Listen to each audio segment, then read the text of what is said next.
Hello Stitchy friends, this is Laura from Stitching by the Shore, my channel all about cross stitch with some paper crafting thrown in every once in a while. Today I thought I would come back with you with a finish with me. I had stitched up this cute little bee. It is from the blue flower and it is taken from just the pattern, the bee just from one of the patterns. I can't remember which one it was. I'll list down below so you know. And then it was stitched on 18 count Honeydew Melon, I believe, from To Dye For Fabrics. And I decided what I wanted to do was I wanted to make this little guy a focal piece, but get rid of all the extra. So I did put some interfacing on the back.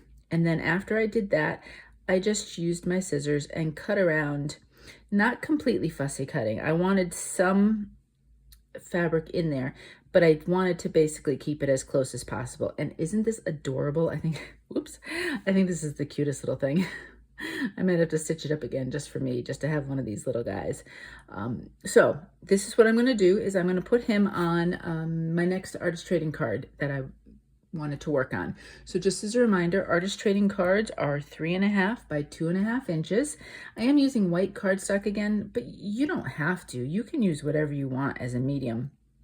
I am planning on doing a bit of an inked background on it. So I played around with both white and ivory cardstock, and I think I liked the white better. So that's why I decided to do that.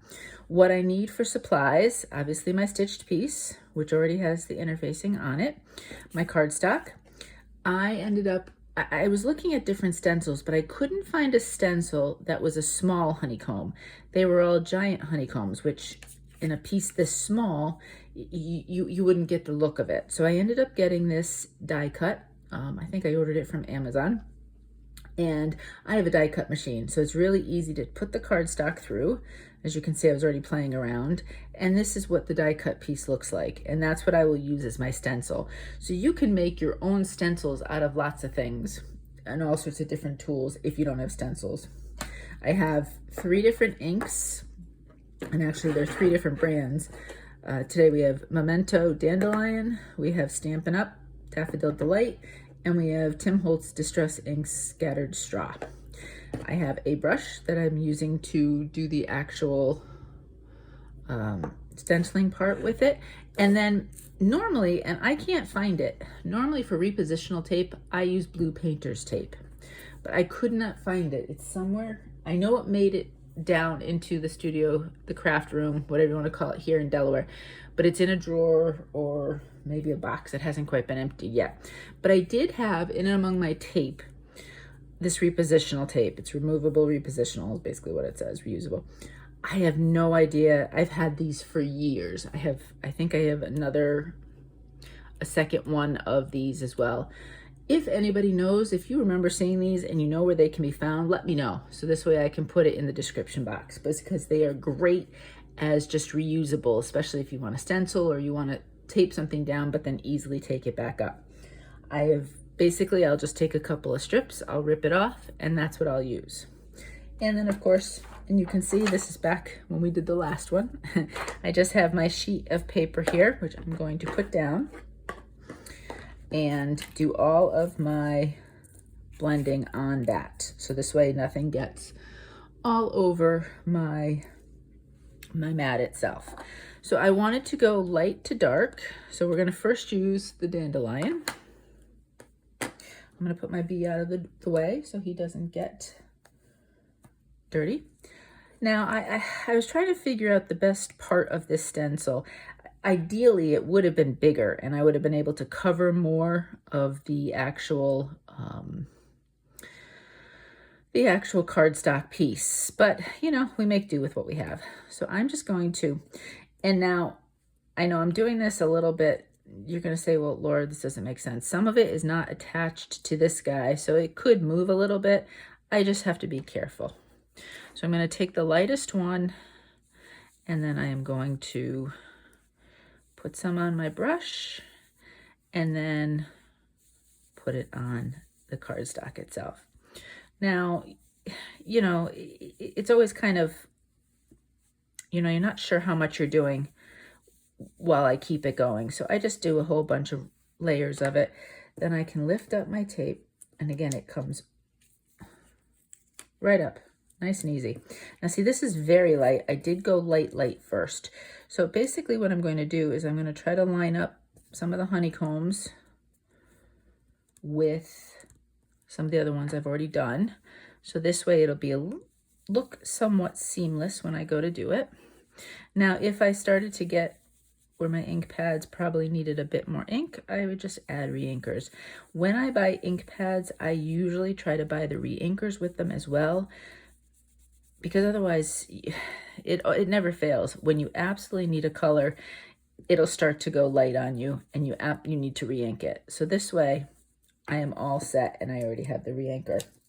So I do have the re-inkers for, you know, I'm not sure I have one for the Tim Holtz, thinking about it, but I know I have the Stampin' Up, and I know, let's go over here so this way I can get the bottom corner of this.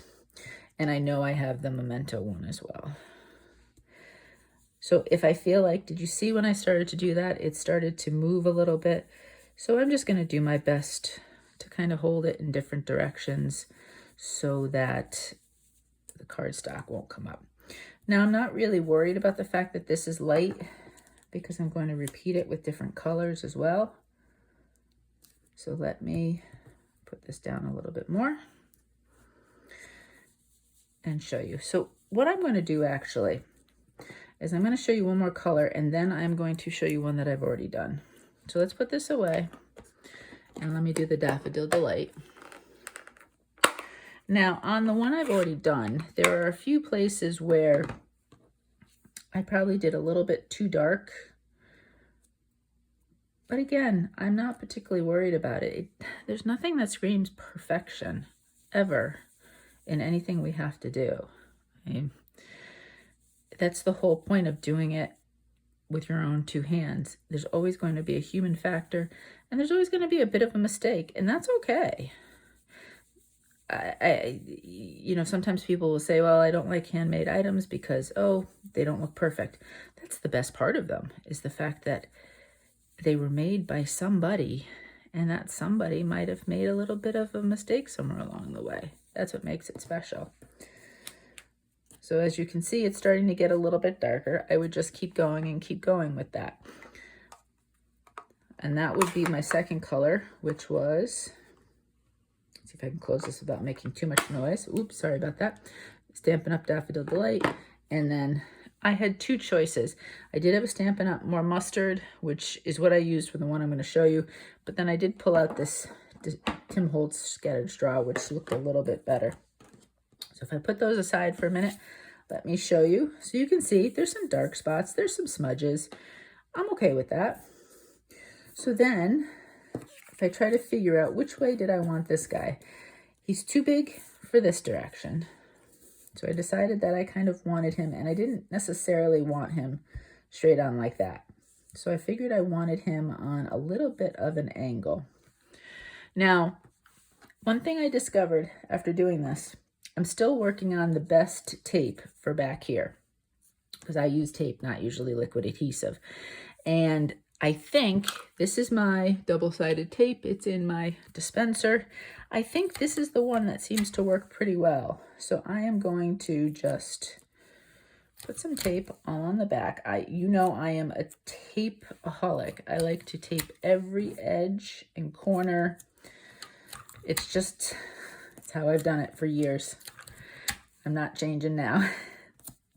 And then I just want to get a little tiny piece for the corner up there.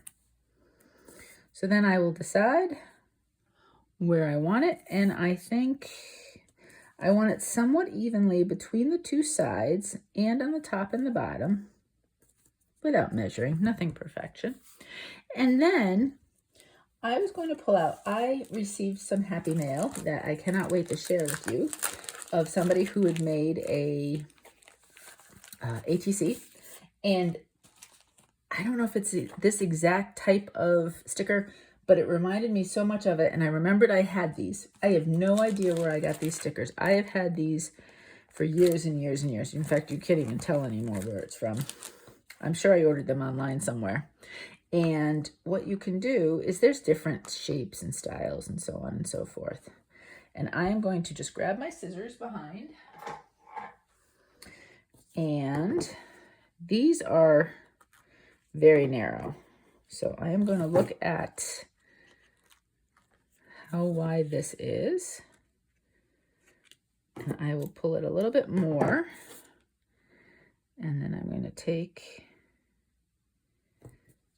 this. And then I'm going to take some more from the same row. Do it again. And put them next to each other. And I think I'm going to do 2. So I think I'm going to keep them even. The other option was if I did 3, I could stagger this is a little bit, they do come up a little bit. I could stagger the circles, but I'm going to keep the circles pretty even. And I could either cut them, or I think what I'm going to do is I'll put another layer on the back here with my info and I'll tape them together. So I'm going to keep it like that. And then what's nice is if I only cut some of one of these strips off, I can keep the, all right, so now you know what I want to do is I see how far that one was from. So I'm going to start this one here. And again, are they going to be equal there and there? Maybe not, doesn't matter. This one is just a little bit crooked, so let's straighten that out. So as I started to say, I'll keep the rest of this strip here and I'll use it for something else at some point down the line. That's the nice thing about these. So that will just go to the side and you can get a lot out of those. So this one's going to come a little bit closer. Line up the circles. Again, this sticker might be closer to the B than the other one. Doesn't matter. Straighten. The only thing I want to do is straighten that. Fold that over. Let's see how this one is. Fold that over. And there we go. All I'm going to do now is add a backing, and the backing will have all my information. And this one's ready to be sent out. So this is ATC. It's probably the really imaginative name I'm going to give it. And this one is ready for trading. So hopefully this gives you another idea of something you can do. Use stencils, use stickers. This is a smaller piece of a stitch piece than I did the first time. You can cut it out. You can do lots of different things with it. So if you have any questions, ask below and I will do my best to answer and give any info you need. Hope you have a good day. Happy stitching.